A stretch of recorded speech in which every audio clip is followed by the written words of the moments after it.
Hello everyone, দেখো আজকে কি বানাতে চলেছি। এখানে আমি ক্যাপসিকাম কেটে নিয়েছি, কারণ আজকে আমাদের ভেজ।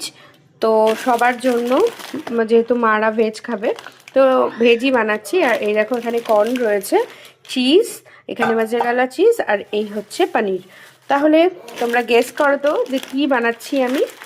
ঠিক আছে ঠিক আছে, তোমাদের গেস করতে হবে না, আমি বলে দিচ্ছি। আজকে কিন্তু আমি বানাবো পিৎজা। তো চলো, তোমাদের সাথে আমি যতটা পারবো রেসিপিটা শেয়ার করব। চলো, এই দেখো ছোট ছোট করে কিন্তু আমি এক থালা পনির কেটে নিয়েছি। আর এখানে কিন্তু রয়েছে পিৎজা। আজকে কিন্তু আমি এই এতগুলো পিৎজা বানাবো, পুরো 4টে রয়েছে এখানে বড় বড়। তো এই পিৎজাগুলো বানাবো। তো চলো শুরু করে দেওয়া যাক। এই দেখো, আমি এখন এটার মধ্যে একটু বাটার দিয়ে দেবো। তারপরে আমি কিন্তু পনিরগুলো দিয়ে একটু হালকা করে ভেজে নেব।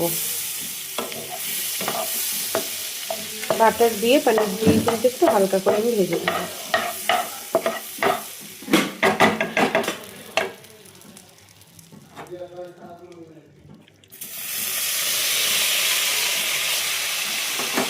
আর একটু নুন দিয়ে দেবো ওর মধ্যে।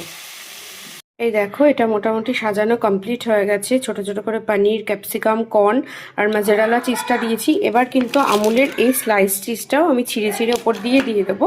আর হচ্ছে অরিগানো আর চিলি ফ্লেক্সটা। আমার পিৎজাটা সাজানো কিন্তু একদম কমপ্লিট হয়ে গেছে। এবার এটাকে বসিয়ে দেবো। দেখো, পিৎজা কিন্তু একদম রেডি, চিজগুলো পুরো মেল্ট হয়ে গেছে। আর এখন কিন্তু সবাইকে সার্ভ করে দেবো।